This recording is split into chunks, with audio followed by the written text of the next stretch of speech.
أشهد أن لا إله إلا الله وحده لا شريك له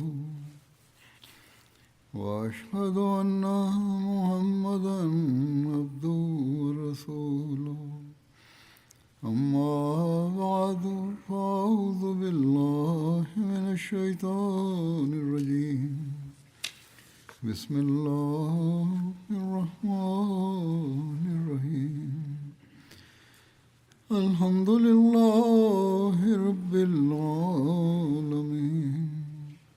الرحمن الرحيم مالك يوم الدين إياك نعبد وإياك نستعين اهدنا الصراط المستقيم صراط الذين أنعمت عليهم غير المغضوب عليهم ولا الضالين.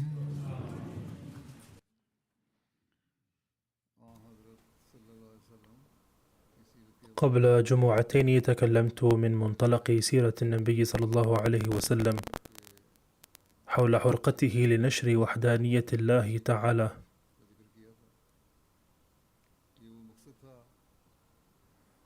حيث كان قد بعث من أجل هذه الغاية، ولا يترشح حبه لنشرها من قوله وفعله فحسب، بل قد نفخ في أصحابه وأتباعه أيضا روحا لا نجد لها نظيرا للاستعداد لتقديم كل نوع من التضحية من أجل التوحيد.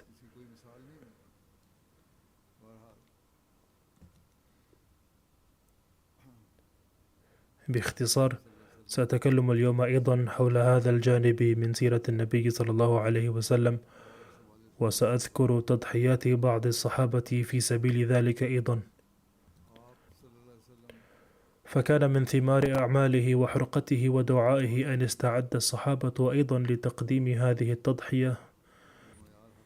نجد في رواية تحمل النبي صلى الله عليه وسلم الاضطهاد لنشر التوحيد كالتالي: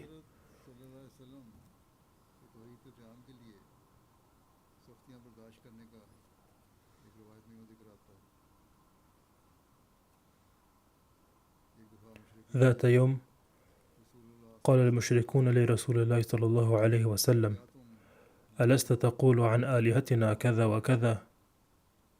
فقال: بلى.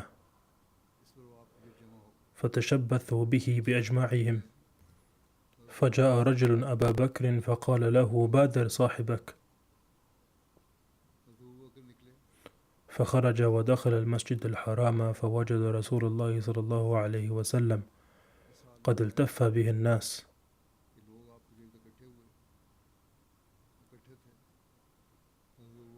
فقال لهم: ويلكم،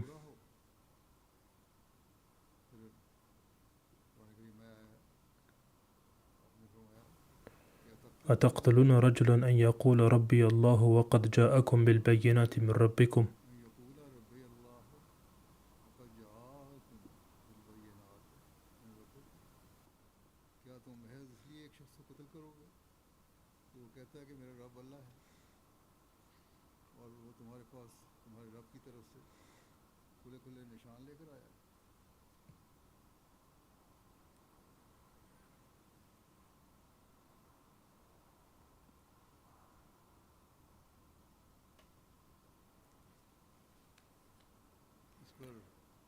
قال: فلهوا عن رسول الله صلى الله عليه وسلم وأقبلوا على أبي بكر.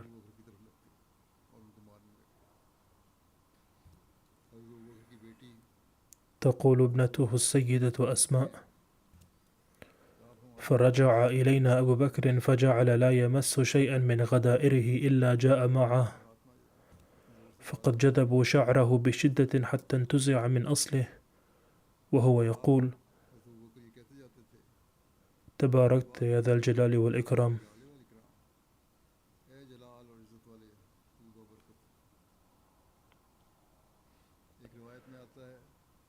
وفي رواية أنهم جروا شعر رأس النبي صلى الله عليه وسلم المبارك ولحيته بشدة حتى سقط كثير من شعره. فقام سيدنا أبو بكر للدفاع عنه وهو يقول: أتقتلون رجلا أن يقول ربي الله؟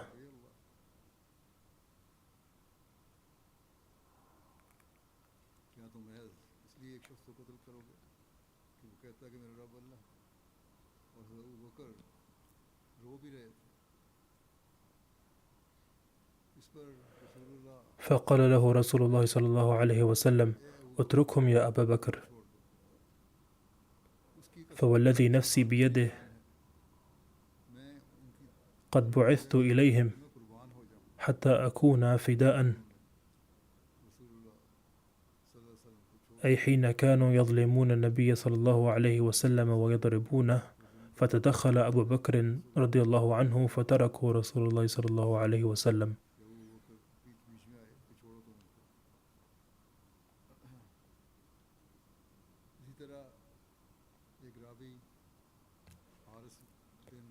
وكذلك حين رأى الحارث بن الحارث الغامدي قريشا يظلمون الناس، سأل والده: ما هذه الجماعة؟ فهذا ليس حدثا واحدا، بل قد حدثت أحداث مماثلة كثيرة من هذا القبيل، قد رواها شتى الرواة، وبعضهم فصل وبعضهم أوجزوا. باختصار، حين رأى سأل والده: من هؤلاء الذين يعتدون؟ فقال والده: هؤلاء قوم اجتمعوا على صابئ لهم، كان أهل مكة يسمون النبي صلى الله عليه وسلم والمسلمين صابئين سخرية منهم. قال: فتشرفنا فإذا رسول الله صلى الله عليه وسلم يدعو الناس إلى توحيد الله عز وجل والإيمان به، وكانوا يكفرون به ويؤذونه، حتى ارتفع النهار فتصدع عنه الناس.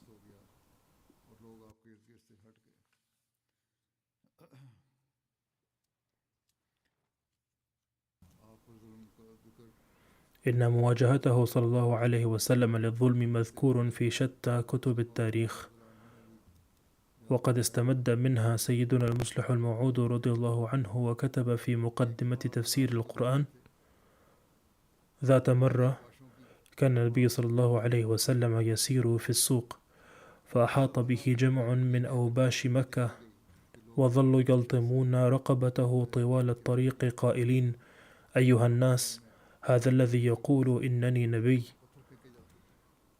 وكانت تقذف داره بالحجارة من البيوت المجاورة، وتلقى فيها القاذورات والأوساخ، وكذلك في أماكن الطهي، إذ كانوا يرمون فيها الأرواث النجسة كأمعاء الماعز والإبل وما شابهها. وعندما كان يصلي كانوا يلقون عليه التراب والغبار، حتى اضطر لأن يتخفى خلف صخرة ناتئة ليصلي بعيدا عن أذاهم.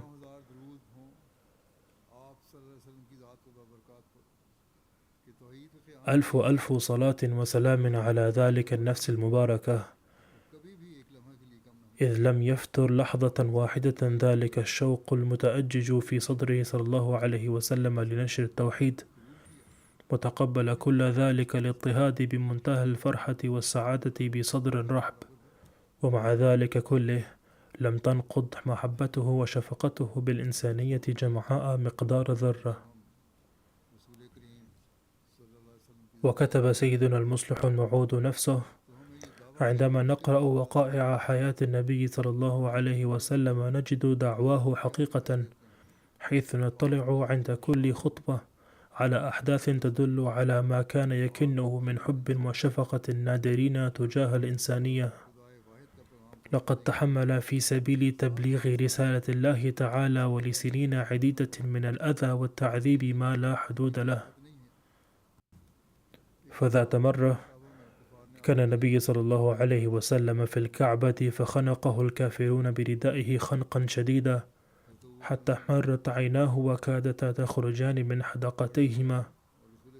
فعلم أبو بكر رضي الله عنه بذلك، فأتى مسرعا ودفع عنه الكافرين وقال لهم وقد اغرقت عيناه: ألا تخافون الله تعالى؟ أتقتلون رجل أن يقول ربي الله؟ ذات يوم قام النبي صلى الله عليه وسلم في المسجد الحرام وخاطب مشركي مكة قائلا: قولوا لا إله إلا الله تفلحوا. فانقضت عليه قريش وهاجمته،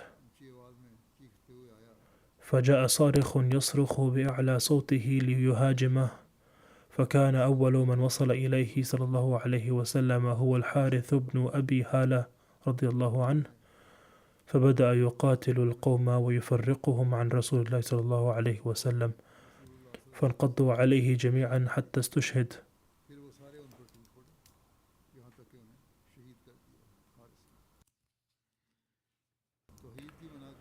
وعقابا على جريمة نشر التوحيد حصره وأفراد عائلته كفار مكة في شعب أبي طالب لمدة 3 سنين، أي فرضوا عليه مقاطعة اجتماعية شاملة.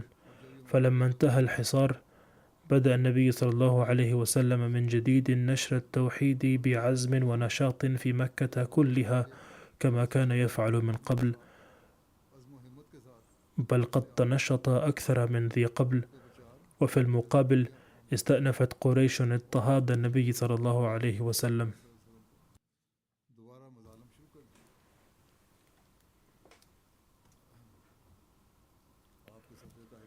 لقد ذكر سفره صلى الله عليه وسلم إلى الطائف أيضا عدة مرات، فالظلم الذي تعرض له صلى الله عليه وسلم هناك مذكور في التاريخ بأساليب شتى، وسجله حضرة ميرزا بشير أحمد رضي الله عنه أيضا، فقال: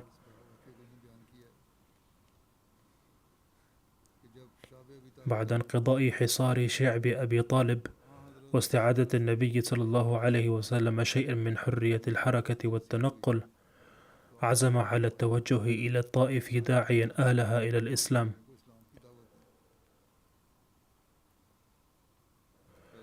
وقد سبق ذكر هذه الحادثة بإيجاز، غير أنه قد وردت هنا تفاصيل أخرى. فالطائف مدينة معروفة تقع إلى الجنوب الشرقي من مكة المكرمة على مسافة تقارب 40 ميلا، وكانت موطن قبيلة بني ثقيف. وبغض النظر عن مكانة الكعبة المشرفة، فقد كانت الطائف تعد نظيرا لمكة في المنزلة، إذ كان وجوه القوم وأصحاب الثروة والنفوذ والجاه يقطنون فيها. وقد أقر أهل مكة أنفسهم بمكانة الطائف الرفيعة، ويتجلى ذلك في قولهم الذي ورد في القرآن الكريم: وقالوا لولا نزل هذا القرآن على رجل من القريتين عظيم، أي لو كان هذا القرآن من عند الله فلماذا لم ينزل على رجل كبير من مكة أو الطائف؟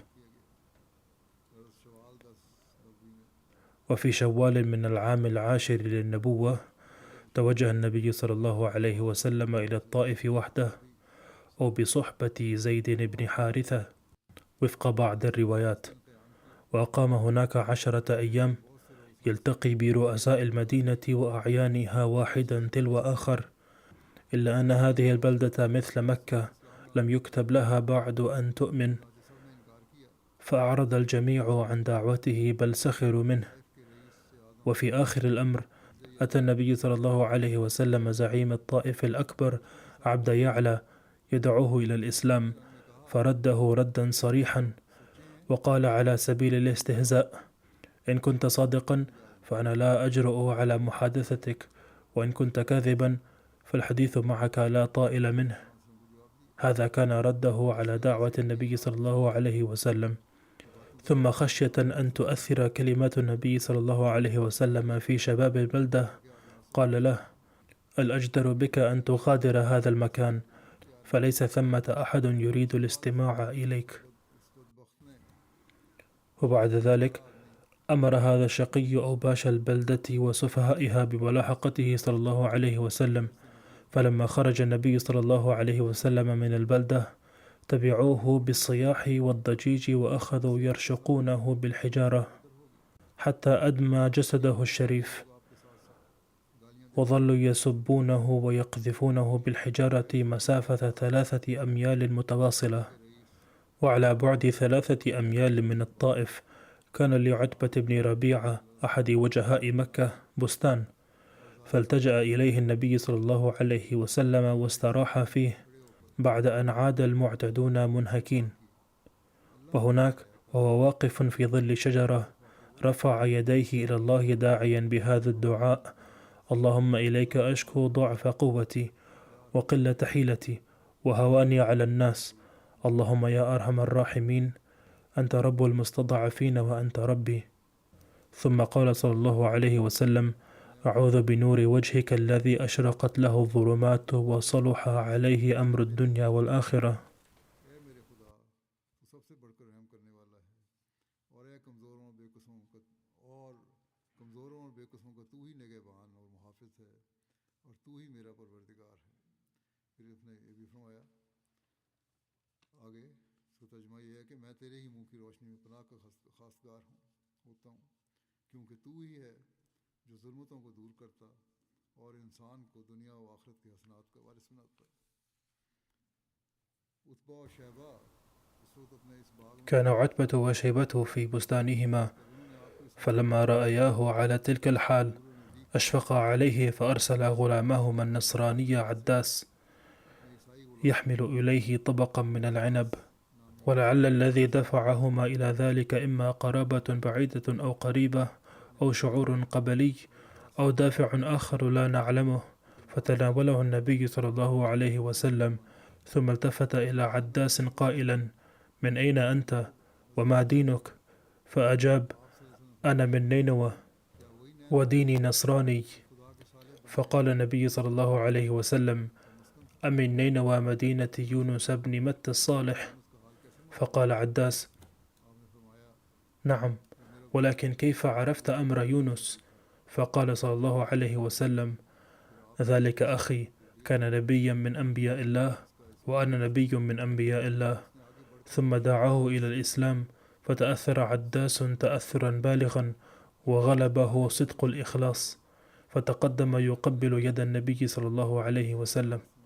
وكان عتبة وشيبة ينظران إلى هذا المشهد من بعيد، فلما عاد إليهما عداس قالا له: ما الذي حملك على تقبيل يد هذا الرجل؟ إنه سيفسد عليك دينك ودينك خير من دينه. وبعد قليل استراح النبي صلى الله عليه وسلم في ذلك البستان، ثم غادره متوجها إلى نخلة وهي على مسيرة منزل من مكة، فأقام بها أياما، ثم ارتحل منها إلى جبل حراء. وإذ كان يخشى أن يجرئ الفشل الظاهري لرحلة الطائف أهل مكة على مزيد من الأذى والظلم، أرسل شخصا مع رسالة شفهية إلى مطعم بن عدي يقول: إني أريد الدخول إلى مكة، فهل تستطيع مساعدتي؟ وكان مطعم راسخا في كفره، غير أنه كان ذا مروءة وشهامة، وكان رفض الإجارة في مثل هذه الحالة مخالفا لطبيعة كرماء العرب. فجمع بنيه وذوي رحمه وخرجوا متقلدين السلاح ووقفوا عند الكعبة، وأرسلوا إلى النبي صلى الله عليه وسلم أن يدخل، فجاء صلى الله عليه وسلم وطاف بالبيت، ثم دخل داره تحت ظلال سيوفهم مع مطعم وأولاده. وفي الطريق رأى أبو جهل مطعما على تلك الهيئة، فسأله متعجبا: أمجير أم تابع؟ أي هل أجرت محمدا فحسب أم اتبعته؟ فأجابه مطعم: بل مجير لا تابع. فقال أبو جهل: إذا لا بأس. ومات مطعم على كفره، بيد أنه أسدى هذا المعروف في تلك الحال. وفي الحديث الشريف: سألت السيدة عائشة رضي الله عنها النبي صلى الله عليه وسلم: هل أتى عليك يوم كان أشد من يوم أحد؟ فأجاب صلى الله عليه وسلم: يا عائشة، لقد لقيت من قومك بلاء عظيما، ثم حدثها عن رحلة الطائف وقال: في طريق العودة منها جاءني ملك الجبال وأخبرني أن الله أرسله إلي، فإن شئت أن أطبق عليهم الأخشبين. فقال صلى الله عليه وسلم: لا، بل أرجو أن يخرج الله من أصلابهم من يعبد الله وحده لا يشرك به شيئا.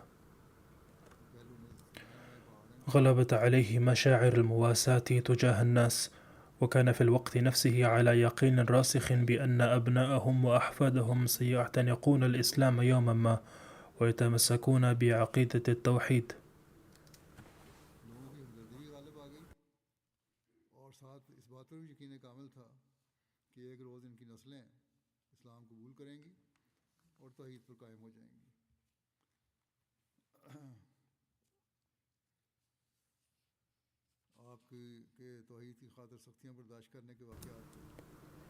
وقد أورد المصلح الموعود رضي الله عنه في موضع جملة من الأحداث التي عانى فيها النبي صلى الله عليه وسلم من الأذى في سبيل نشر التوحيد، فقال: إن الأعداء سلطوا عليه كل ضروب الأذى بسبب دعوته إلى التوحيد، كانوا يضربونه ويغرون به الكلاب والصبيان. وفي إحدى المرات توجه إلى الطائف فأذاه أهلها إيذاء شديدا حتى سال دمه من رأسه إلى قدميه، وهو ما بينته آنفا كان يسقط على الأرض من شدة الألم، فإذا نهض رشقوه بالحجارة من جديد. وفي خضم هذا كله لم يكن يجري على لسانه إلا الدعاء: اللهم اغفر لهم فإنهم لا يعلمون. ولم يتخلى طوال هذه المحن عن تبليغ التوحيد، وظل يقول: مهما فعلوا فلن أترك الدعوة إلى التوحيد. وحين قرب أجله فارق الحياة وهو على هذا العهد، أي كانت حياته كلها قائمة على التوحيد، وكان آخر وصاياه لأصحابه ألا يعودوا إلى الشرك بعده. قال رضي الله عنه: إنني أرى أن الله تعالى أثبت وحدانيته منذ مولد النبي صلى الله عليه وسلم، وذلك بوفاة والده قبل ولادته، ووفاة والدته بعيد ولادته، إذ كانت مشيئة الله في وفاة والديه أن يقيم الدليل على توحيده، فكانت بدايته من دون أب وأم، ثم نهايته المشرفة شاهدا بينا على توحيد الله تعالى.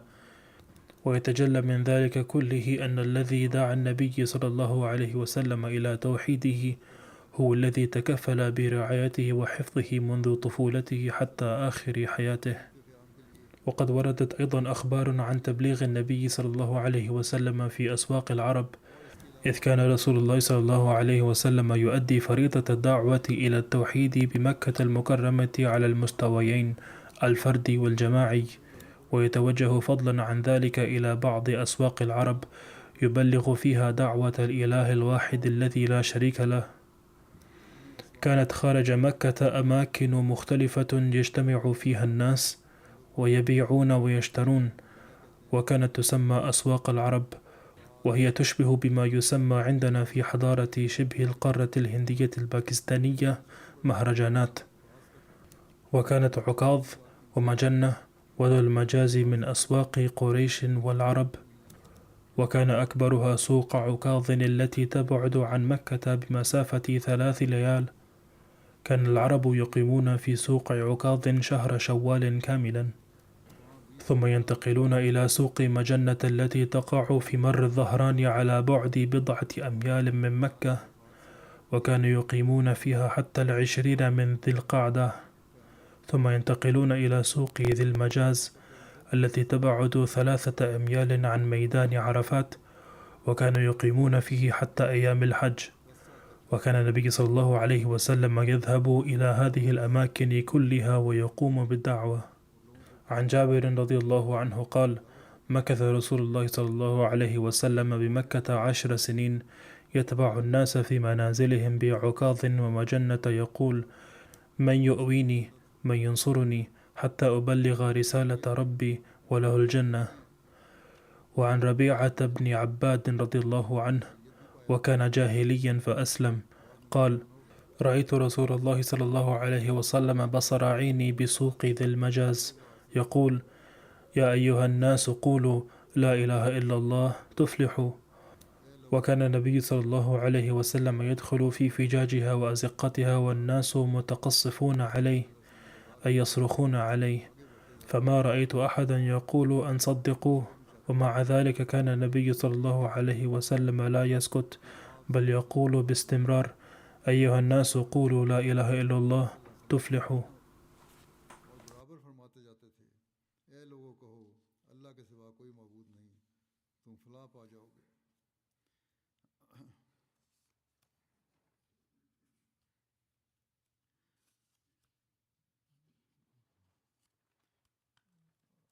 आपकी तो अपनों और गैरों दोनों की तरफ से لقد تعرض النبي صلى الله عليه وسلم لصنوف الأذى على أيدي الأقارب والأغيار كلهم نتيجة تبليغه رسالة توحيد البارئ إليهم، وكان لا يستطيع أن يعبد الله علنا، ومع ذلك كان يبلغهم الدعوة، كان يبلغ دعوته مع أنه كان هناك خطر أن يخلوا بعبادته ويهاجموه، وكانوا يصبون الظلم على من صار مسلما أيضا.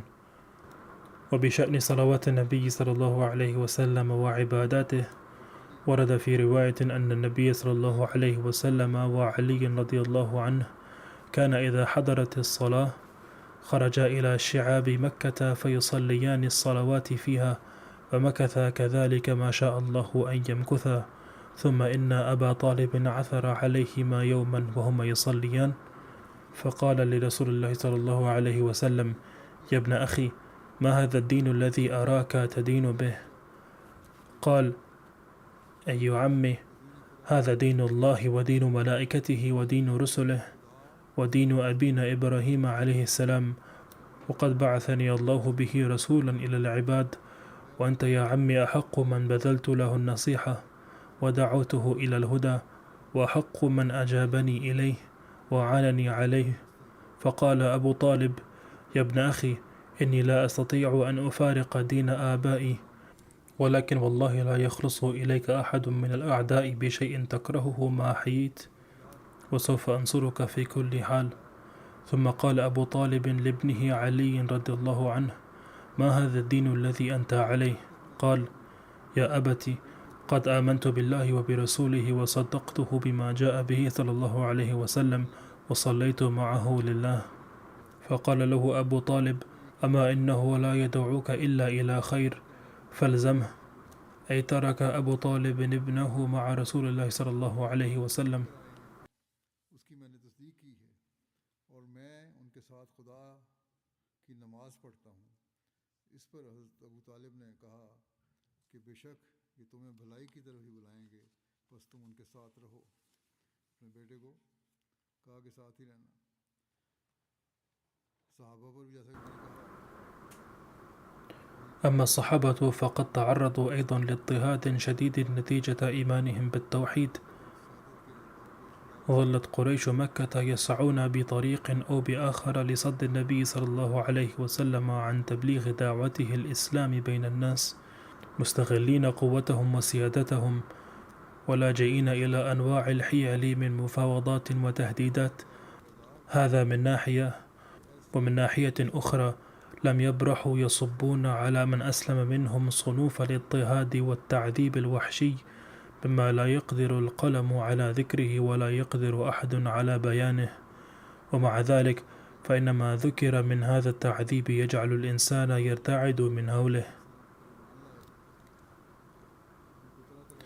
عندما آمن بلال رضي الله عنه برسول الله صلى الله عليه وسلم عذب صنوف التعذيب، وعندما كانوا يشددون عليه العذاب كان بلال رضي الله عنه يقول: أحد أحد، فكانوا يقولون له: قل كما نقول، فكان يجيبهم أني لا أحسن قول ما تقولون.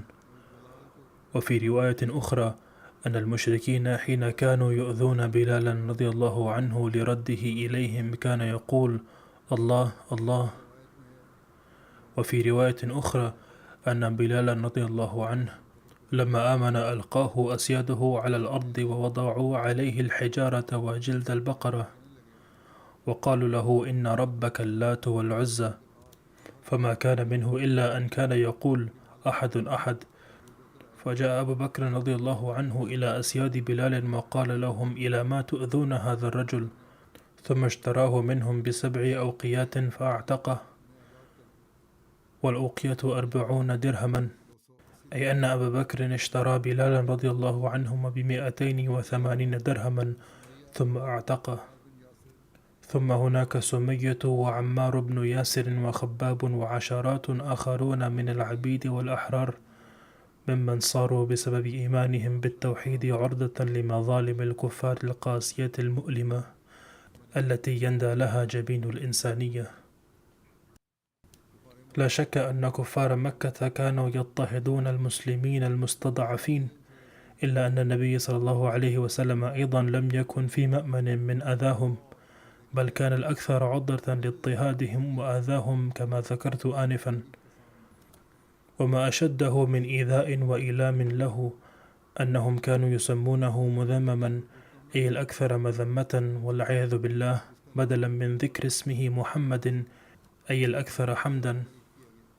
والذي كان أصدق أهل تلك القرية كانوا يسمونه كذابا مزورا، والذي كان أكثر الناس نصيحة لهم كانوا يسمونه خداعا وطماعا ومحتالا.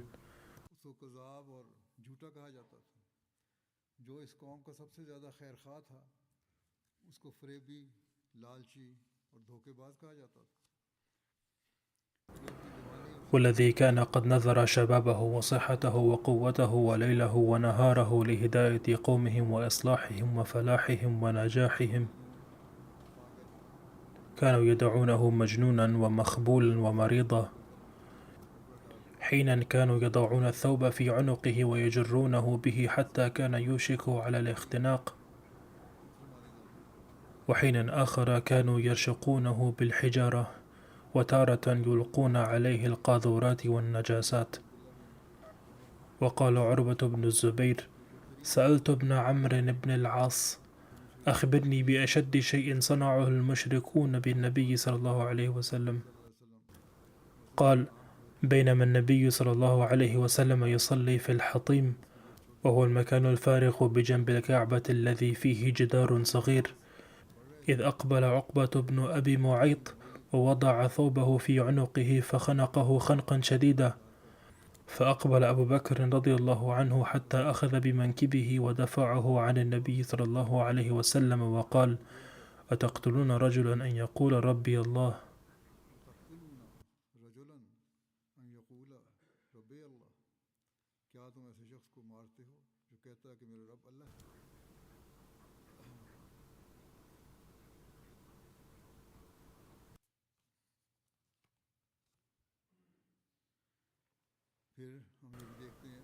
ونرى حادثا آخر وقد سبق بيانه مرارا، وهو أنه في الحروب كان النبي صلى الله عليه وسلم يبدي دوما غيرة على توحيد البارئ تعالى. في غزوة أحد نادى أبو سفيان باسم النبي صلى الله عليه وسلم وباسم أبي بكر وعمر رضي الله عنهما، وسأل: هل هؤلاء في القوم؟ فقال النبي صلى الله عليه وسلم: لا تجيبوه. فكانت الوضعية أن المسلمين كانوا ضعفاء، والإجابة لسؤال أبي سفيان كانت ستعرضهم للخطر، فأمرهم النبي صلى الله عليه وسلم بالصمت. فهتف أبو سفيان: أعلو هبل! فلم يتمالك النبي صلى الله عليه وسلم نفسه وقال للصحابة بحماس شديد: أجيبوه. فقالوا: ما نقول؟ قال: قولوا الله أعلى وأجل. فقال أبو سفيان: لنا العزى ولا عزى لكم. فقال النبي صلى الله عليه وسلم: أجيبوه. فقالوا: ما نقول؟ قال: قولوا الله مولانا ولا مولى لكم. فيتضح أنه عندما مس الأمر بذات البارئ تعالى وتوحيده لم يبال النبي صلى الله عليه وسلم بأي خطر، وكانت غيرته على التوحيد في تلك اللحظة ظاهرة جلية، حيث أمر الصحابة أن يقولوا الله أعلى وأجل، الله أعلى وأجل، ليظهروا لأبي سفيان أنهم لا يعلون شأن هبل، فإنما الله وحده لا شريك له، وهو العلي العظيم. والآن أقرأ لكم مقتبسا من كلام المسيح الموعود عليه الصلاة والسلام، وهو مقتبس جدير بالقراءة والاستماع متكررا، لأنه يبين مقام النبي صلى الله عليه وسلم ومرتبته في إقامة التوحيد، ويكون لنا دليلا ومرشدا إلى كيفية اكتساب العلم الصحيح للتوحيد والإدراك الحقيقي له. قال عليه السلام: إني دائما أنظر بعين الإعجاب إلى هذا النبي العربي الذي اسمه محمد، عليه ألف صلاة وسلام، ما أرفع شأنه، لا يمكن إدراك سمو مقامه العالي، وليس بوسع إنسان تقدير تأثيره القدسي. الأسف أن الدنيا لم تقدر مقامه حق قدره. إنه هو البطل الوحيد الذي أعاد التوحيد إلى الدنيا بعد أن غاب عنها. لقد أحب الله حبا جما، وذابت نفسه إلى أقصى الحدود شفقة على خلق الله. لذلك فإن الله العالم بسره فضله على الأنبياء كلهم، وعلى الأولين والآخرين جميعا، وحقق له في حياته كل ما أراد.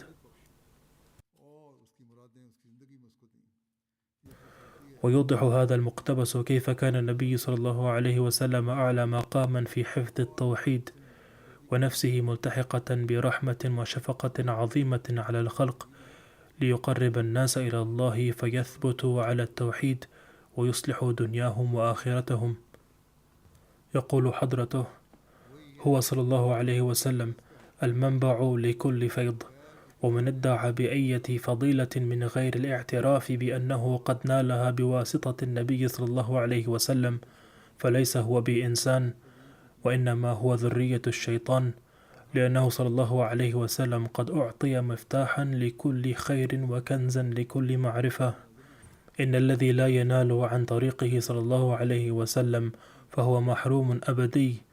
من نحن وما هي حقيقتنا؟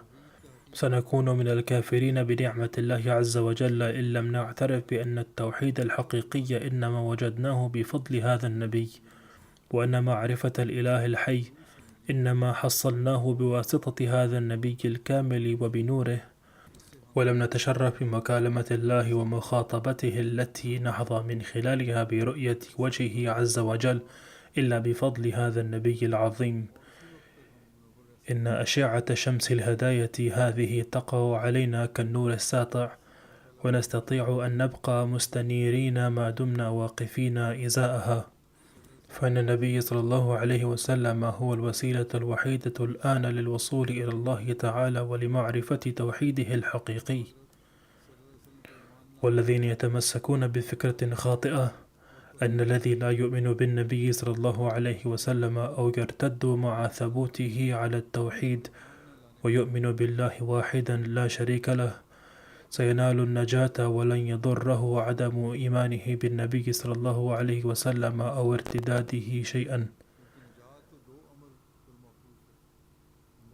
إنما يجهلون حقيقة التوحيد جهلا تاما، ولكن النجاة لا تتسنى باعتقاد الله واحدا بالقول فقط، بل تعتمد على أمرين اثنين: أولا أن يؤمن الإنسان بوجود الله ووحدانيته بيقين كامل،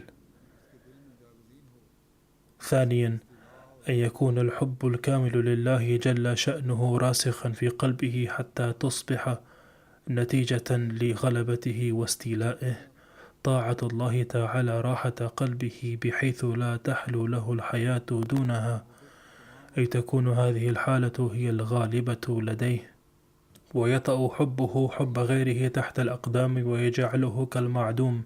هذا هو التوحيد الحقيقي الذي لا يمكن الحصول عليه دون اتباع سيدنا ومولانا محمد المصطفى صلى الله عليه وسلم. ولكن لما لا؟ الجواب هو أن ذات الإله الحق هي غيب الغيب ووراء الوراء وعلى غاية من الخفاء، ولا يمكن أن تدركه العقول الإنسانية بمجرد قوتها، ولا يمكن أن يكون أي برهان عقلي دليلا قاطعا على وجوده تعالى، لأن غاية مساعي العقل هي أن يقرر بعد النظر في صناع هذا الكون ضرورة وجود صانع له، ولكن الشعور بالضرورة شيء والوصول إلى درجة عين اليقين بأن الإله الذي تقررت ضرورته عند العقل موجود فعلا شيء آخر تماما. أي لا يكفي قول المرء بأنه لا بد أن يكون هناك صانع لهذه الصنائع، بل يجب أن يعرف من هو هذا الصانع. إنه الإله الحي، ومن أراد معرفته فليعلم أنها لن توهب له إلا بارتباطه بالنبي صلى الله عليه وسلم. قال حضرته: وبما أن الدليل العقلي ناقص وغير مكتمل ومشكوك فيه وينقصه اليقين، لذلك لا يمكن لكل الفلسفة أن يعرفوا الله معتمدين على العقل فقط، بل الحق أن معظم أولئك الذين يعتمدون على عقولهم فقط لمعرفة الله يصبحون ملحدين دهريين في النهاية، ولا يغنيهم التفكر في خلق السماوات والأرض شيئا. وهذا ما نراه اليوم بالفعل، حيث إن كثيرا من المتعلمين والمثقفين بين المسلمين يصبحون ملحدين وينكرون وجود الله تعالى، وذلك لأنهم لا يفهمون حقيقة هذه الأمور، فإنهم لم يرتبطوا ارتباطا حقيقيا بالنبي صلى الله عليه وسلم، ولم يتدبروا ويتأملوا في تلك الأمور والتعاليم التي علمها هو. قال حضرته: إنهم يتخذون أولياء الله هزوا، متذرعين بأن في الدنيا مليونات الأشياء التي نجدها عبثا لا جدوى منها، ولم تتحقق عقلا حكمتها الدالة على الصانع، إنما هي باطلة ولاغية.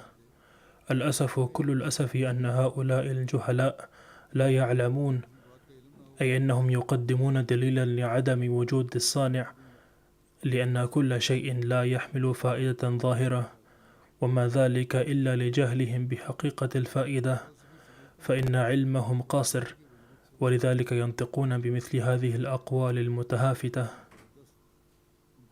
يقول حضرته: الأسف كل الأسف أن هؤلاء الجهلاء لا يعلمون أن عدم العلم بشيء لا يستلزم عدم الشيء. أي إذا كنتم لا تعلمون عن شيء فلا يعني هذا أنه لا وجود له أصلا. هناك مئات الآلاف من أمثال هؤلاء الذين يزعمون أنفسهم عقلاء وفلاسفة من الدرجة الأولى، ولكنهم ينكرون وجود الله أشد الإنكار. ومن البين أنه لو وجدوا برهانا عقليا ناصعا على وجود الله لما أنكروه، وكذلك لو أكرههم برهان عقلي يقيني على الإيمان بوجود البارئ جل شأنه، أي أفحمهم، لما كفروا به بوقاحة كبيرة واستهزاء شديد. وليس أحد ممن ركب سفينة الفلاسفة بناج من طوفان الشبهات، بل هو غارق حتما، ولن يخترف من معين التوحيد الخالص غرفة. فانظروا ما أبطل وما أنجس الزعم القائل بأنه يمكن الوصول إلى التوحيد دون وسيلة نبينا صلى الله عليه وسلم، ويمكن أن ينال المرء النجاة بهذا المعتقد. فيا قليل الفهم، كيف يمكنكم الإيقان بتوحيد الله ما لم توقنوا بوجود الله حق الإيقان؟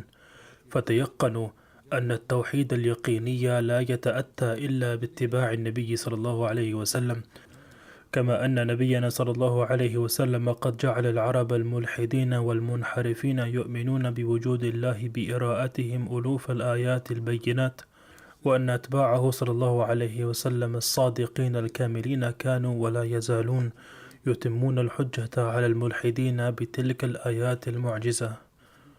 ونقدم اليوم أيضا هذه الآيات: الحق والحق أقول إن الشيطان لا يغادر قلب الإنسان ولا يدخله التوحيد الصادق، ولا يوقن أحد بوجود الله ما لم يشاهد القدرات الحية لله الحي، وإن ذلك التوحيد الطاهر والكامل إنما ينال باتباع نبينا محمد صلى الله عليه وسلم وحده. فهذا هو التوحيد الحقيقي الذي يجب أن نبحث عنه ونسعى إليه، ويجب أن نرفع إيماننا إلى ذلك المستوى السامي الذي نكون فيه مستعدين لكل تضحية، وأن نزرع في قلوبنا عشقا صادقا لرسول الله صلى الله عليه وسلم.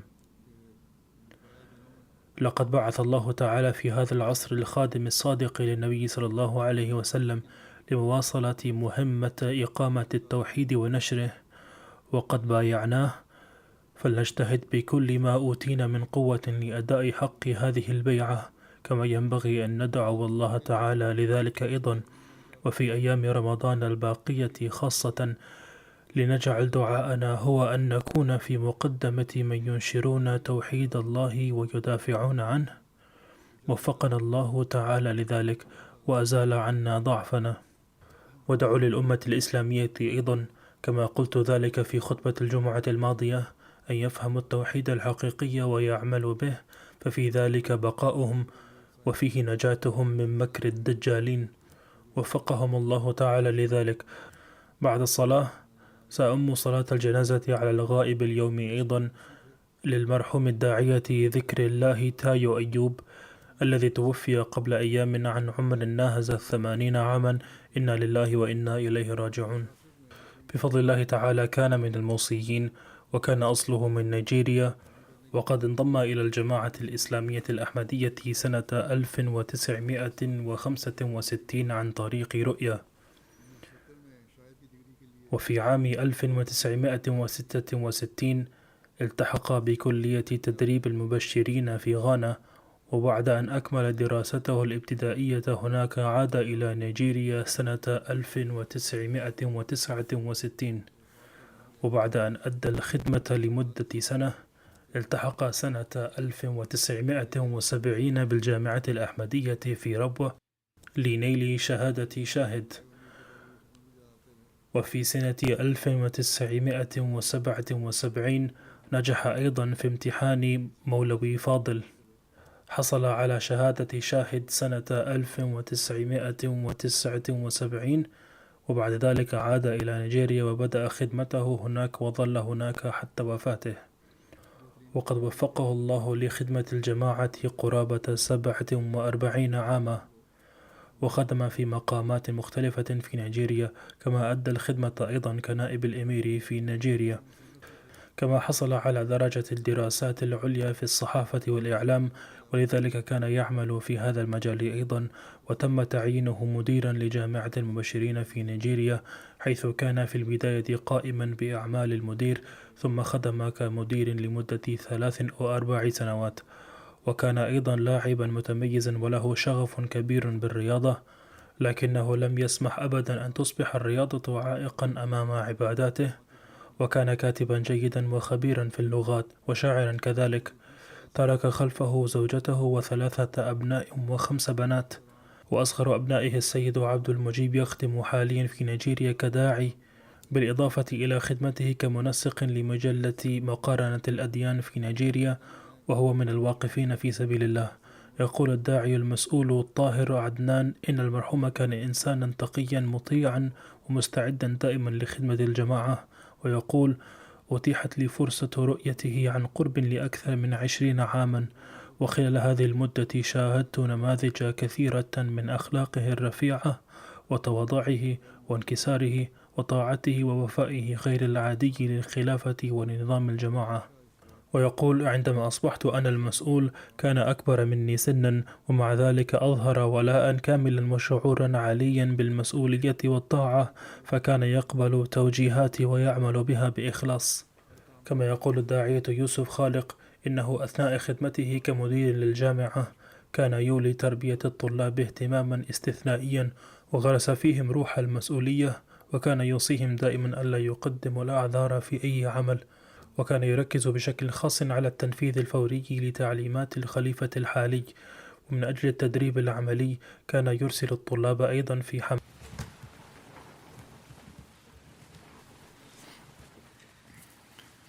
الحمد لله نحمده ونستعينه ونستغفره ونؤمن به ونتوكل عليه ونعوذ بالله من شرور أنفسنا ومن سيئات أعمالنا. من يهده الله فلا مضل له ومن يضلل فلا هادي له، ونشهد أن لا إله إلا الله ونشهد أن محمدا عبده ورسوله. عباد الله رحمكم الله إن الله يأمر بالعدل والإحسان وإيتاء ذي القربى وينهى عن الفحشاء والمنكر والبغي يعظكم لعلكم تذكرون اذكروا الله يذكركم وادعوه يستجب لكم ولذكر الله أكبر